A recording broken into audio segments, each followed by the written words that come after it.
이 종교개혁 시대에 이렇게 또 드러났던 것은 영적인 어떤 그런 형상으로 딱 하나 이렇게 영성으로 드러났던 것은 직업 문제예요. 직업 문제.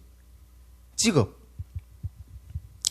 이 제사장의 어떤 그런 사명은 직업과 연결이 돼요. 직업과 연결이 돼요. 세상 속에서 각자의 위치에서 제사장은 그 직업과 연결이 된다는 거죠. 여기서 제사장의 역할을 제대로 하면 그 직업의 영역 가운데서 살아나는 역사가 있겠죠. 근데 이것은 그 안에서 제사장 역할을 하라고 해가지고 막 거기서 혁명을 하라고 하는 그런 소리는 아니에요. 예. 중세는 이 성속 사상이 이게 지배했어요. 성직은 거룩하고 세상의 직업은 속되다. 이걸 계속 중세 시대가 논했거든요.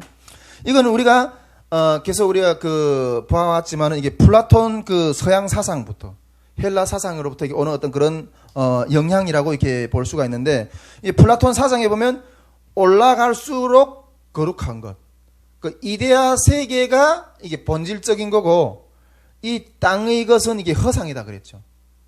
제가 그림을 하나 그래서 설명했잖아요. 미술가가 여기 미술 작품이 있어. 이건 내가 그린 거거든요. 근데 이 미술자의 이 작품은 원래 존재했던 게 아니에요. 물론 내 머릿속에 있었던 거예요. 그 내 머릿속에 있던 것을 이렇게 그림을 그리는 거예요. 그래서 이게 나타난 거예요. 그러면 실체는 뭐예요? 플라톤 사상은 진짜 실체는 내 머릿속에 있는 거라는 거예요. 이게 이데아 사상이에요. 쉽게 말하면. 그러니까 이 올라가면 올라갈수록 이게 본질이고 이거는 비본질이라는 거예요. 이게 플라톤 사상이었어요. 이게 성속, 그러니까 이게 그 성직자는 거룩하고 이 세속은 거룩하지 않다. 이 세상 직업은 속되다. 이런 것이 중세의 어떤 그런 분위기였어요. 그래서 그 거룩한 실행을 위해서 수도원에 간 거예요. 수도원에 거룩하게 살기 위해서 수도원에 올라갔었어요. 거기서 명상 기도하면서 하나님과 가까이 하고, 그리고 이 세상 직업은 속되고 농업, 상업 이런 것들은 다 속되고 하나님과 먼 거다. 이게 중세의 어떤 그런 일반적인 사고의 분위기였거든요. 그런데 이 종교개혁은 성속일치론을 주장했어요. 성속일치론. 만인 제사장이잖아요. 만인 제사장이 세상에 나가서 빛이 되라는, 세상에 내가 있는 곳에 제사장 역할을 해야 되는 거죠. 그러니까 옛날에 그 제사장은 성전에만 있었어. 그런데 이제는 내가 직업에 있는 그 모든 영역이 서서 제사장이야. 그러면 그 영역에서 목회를 해야 되는, 그 영역 자체가 거룩한 곳인 거예요. 직업의 어떤 그런 부분이 만인 제사장의 교리부터 이런 신학으로부터 흘러나오는 거예요. 할렐루야. 예. 이제는 제사장은 이제는 이 성속일치론을 이렇게 주장하면 이제는 수도원주의가 이게 배격이 돼요. 수도원주의. 성스러운 곳이 어디냐? 네가 거하는 곳이다. 수도원이 아니라 네가 거하는 곳이다. 예. 그러한 사고로 전환되는 거예요. 우리가 거하는 가정, 직장, 학교, 그 어떤 영역이든 다 내가 거하는 곳이 다 이제는 성스러운 곳이 되는 거죠. 그러면 해서 직업의 차별성이 폐지돼 버려요. 교회 목회자만 성직자가 아니라 내가 가정에서도 제사장으로서의 성직을 해야 해요. 그러면서 이게 직업의 차별성이 이때 폐지되면서, 그러면서 이 직업이라는 것은 물질과 관련되어 있잖아요. 그 직업 안에서도 생산 노동을 하고 그런 것들이 그런 관으로 바뀌면서 아주 큰 변화가 일어났어요. 큰 변화가 일어나면서 금욕 생활이 어떤 실질적인 공적은 이 세상 직업 가운데서, 그러면서 그 가운데서 나오는 어떤 거룩한 소득은 아주 이렇게 그 열매는 내 땀을 흘려서 이렇게 이루어지는 어떤 그런 열매는 하나님께 드려지는 또 그러한 어떤 그런 것으로 이렇게 바뀌어지는 거예요. 거룩한 영이. 그러니까 이 물질 자체가 우리의 거룩한 땀으로 흘려서 일함 노동을 통해서 이루어하는 거룩한 물건인 거예요. 거룩한 어떤 그런 것인 거죠. 그러면서 이때부터 거기에 수반되는, 거기서 부어지는 복은 하나님이 베푸시는 것이 되는 거예요. 하나님이 베푸시는 것. 그래서 이러한 직업윤리가 이 18세기에 이 유럽에서부터 이렇게 하면서 그때 이 직업 윤리가 이렇게 바뀌면서 18세기 이후에 그 개신교 영향권에 있는 국가들이 이 그 산업혁명이 막 일어나거든요. 산업혁명이 일어나고 경제 발달이나 이게 여러분 이 개신교의 신학의 어떤 그런 물줄기에서 나오는 거예요. 할렐루야. 예, 그러면서 이 직업과 자본주의 정신, 그리고 이 개신교의 이 직업관이 이런 속에서 흘러나온다는 거예요. 할렐루야. 그러면서 오늘날의 직업관이라는 이 기독교 정신이 담겨진 어떤 그런 곳에서 흘러나오는 거라는 거죠. 그러면서 이 노동과 직업은 신성하며 곧 직업은 하나님의 소명이다. 그런 인식으로 바뀌어요. 직업은 하나님의 소명이라는 인식이 바뀌어요. 내가 서 있는 일자리가 하나님의 소명인 거예요. 할렐루야. 그 속에 있는 자리에서 그 직업은 세속 속에서 복음의 모범이 되는 거. 할렐루야. 와, 이 직업이 얼마나 그 놀라운 어떤 그런 영역이 되어버렸어 이제는. 예. 직업을 무시하는 것이 아니라 이제는 직업을 소명이 되어버린 내가 지루하는 소명이 소명으로 이게 소명을 버티는 행위는 이게 우리가 저기 그 동성애라든가 이런 것은 소명을 버린 거예요.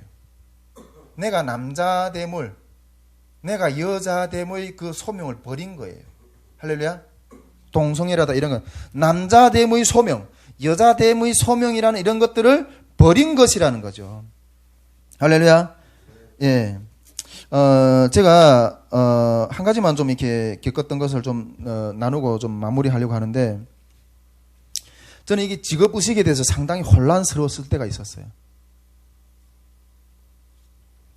언제가 이게 이게 설명을 한 것 같은데, 언젠가 좀 이것도 말씀드릴 것 같은데, 이어서 또 같은 주제로 나오는 맥락이니까 좀 이야기 나누고 싶은데, 저는 이게 정체성하고 소명을, 구분을 잘 못했어요.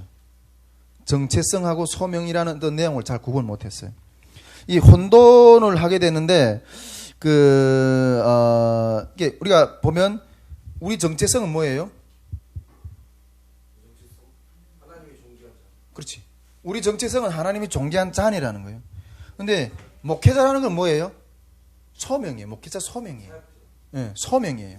목회로 부르신 소명인 거예요. 이건 내 정체성이 아니에요. 내가 목사가 정체성이 아니에요. 하나님이 목사도 하나님이 자녀고 평신도도 하나님이 자녀예요. 이거는 정체성인 거예요. 근데 목자라는 것은 그 목사로 섬기는 그 직업에 대한 소명인 거예요. 할렐루야. 어떤 직업에서 하나가 그걸 받았다. 그건 그 소명인 거예요. 근데, 많은 사람들은 이 소명보다는, 소명을, 이렇게 소명이 뭔가, 사명이 뭔가, 이게 막 좀 헷갈릴 때도 좀 있는데, 제가 좀 이렇게, 어떻게 혼돈이 좀 왔었는가 하면, 예수를 처음 믿을 때는 그랬거든. 우리 여기 지금 황영 간사님도 나중에, 하나님 앞에서 목회자로 북한 선교에 가서 나중에 북한에 가서 교회를 세우고 막 이런 꿈도 가지고 있는데, 제 꿈을 먼저 들어보십시오. 저는 이렇게 그런 생각을 했거든요. 이 복음을 전하는 자의 자세. 정말 이게 오직 그냥 영혼들을 향해서 그냥 내 삶의 에너지 100%를 그냥 쏟고 싶은 거예요. 이게 목회자의 길인 줄 알았어요, 저는. 이게 목회자의 길인 줄 알았어요. 그리고 막 열정을 거기서 공부도 하고 막 이랬어요. 그런데 그 사역자의 길을 딱 가다 보니까 제가 이 에너지를 100을 쓸 수 있다면, 만일 가정에서 에너지를 100을 쓸 수 있다면 그 중에서 에너지의 90%는 이 목회자들, 장로님들 여기다 쏟는 거예요. 여기다 쏟는 거예요. 그리고 한 10%만 영혼들한테 쏟아. 그냥 사역자들끼리, 장로님들하고 같이 하는 사람들끼리 거기에서 그냥 아웅당하다가 그냥 번아웃 돼버려. 번아웃 돼버려. 실제로 내가 쏟고 싶은 건 영혼들을 사랑하고 거기다가 뭔가 열정을 쏟고 싶은 거거든요. 근데 그때 이게 목회인가? 나 이게 목회라면 내 목회 안 할 거야. 솔직히 난 목회 포기하려고 했어요.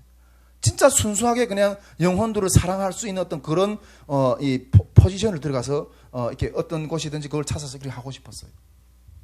그러면서 이게 목회인가 이게 목회인가. 그래 이제 나중에 신대원에 가서 교회 행정과 정치라는 어떤 그런 과목이 또 따로 있어요. 그걸 딱 보면서 이것도 사람이 만든 곳에는 어떤 정치라는 영역을 어떤 피해갈 수 없구나. 그걸 느꼈어요. 그러면서 근데 내가 그럼에도 하나님이 여기를 떠나지 못하게 하는 건 그런 어떤 온갖 어떤 그런 힘든 상황을 보면서 이 길을 가는 거는 소명이라는 거예요. 소명이라는 거예요. 할렐루야? 예. 그러면서 이거는 하나님이 여기에서 나를 부르셨구나. 그 소명의식이 있으면 그 자리에서 견디고 걸어가요.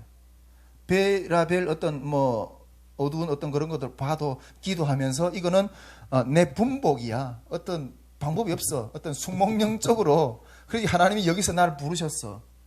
이게 소명이 될 수도 있고 이게 내 사명이 될 수도 있어요. 북한 선교 소명이에요. 내 사명이에요. 솔직히 정말 우리 동포들이 예수 이름으로 내가 회복이 되고 그 충만한 어떤 그 역사를 광경을 보기 전까지는 내 눈에서 훌기 들어가도 눈을 감을 수 있을 것 같지 못해. 북한에서 그 수많은 사람들 굶어 죽어가고 이런 모습들을 그것이 위로받는 모습을 보지 않고서 내 눈이 감아질지 않을 것 같아. 여러분 어쨌든 목회든 어쨌든 그 소명이라는 거죠. 할렐루야. 전에 그 어떤 큰 교회에서 제가 이렇게 그 사역하기 전에 그 교회에서 제일 처음엔 청소를 했어요. 그 큰 교회 이게 그 대강당이라든가 청소하니 얼마나 크가서 그랬어요. 토요일마다 나가서 청소하고 이랬는데 그 화장실을 닦는데 얼마나 기쁜지. 하나님 저를 이 주의 성전에서 이렇게 쫓아내지 마시고 이 변기라도 좀 닦을 수 있는 은혜를 달라고. 나중에 은퇴하면 진짜 어디 가서 교회 가서 청소부 일이라도 하면서 그게 너무 즐거운 거예요. 목회자만 거룩한가요? 청소부 일을 나가서 어디가 저기 이게 중말밖에 생각 안 나네. 펄날이라 뭐라 그래. 이거 갑자기 생각. 이런 그런 쓰레기 같은 그런 건 뭐라 그래요? 그런 것들을 이렇게 주워서 이렇게 수매소에 팔아서 이렇게 먹고 산다 할지라도 너무 좋을 것 같아요. 저는 너무 좋을 것 같아요. 하나님이 거기에서 이게 내가 받은 분복이라면 여러분 세상의 모든 것이 성직입니다. 할렐루야. 그 가운데서 이윤보다는 복음의 사역을 위해서 소명을 감당을 해야 돼요. 모든 모양 그것이 주부이든 학교이든 직장이든 그 어디서든 간에 소명을 이루어야 된다는 거죠. 할렐루야. 이 직업 어떤 직업은 좋고 어떤 직업은 나쁘고 그 안에 하나님이 없기 때문에 그런 잣대가 들어가는 거예요. 하나님이 있을 때는 그것이 어떤 곳이든 그것이 내 사명의 자리가 되지 기쁨의 자리가 되고. 할렐루야.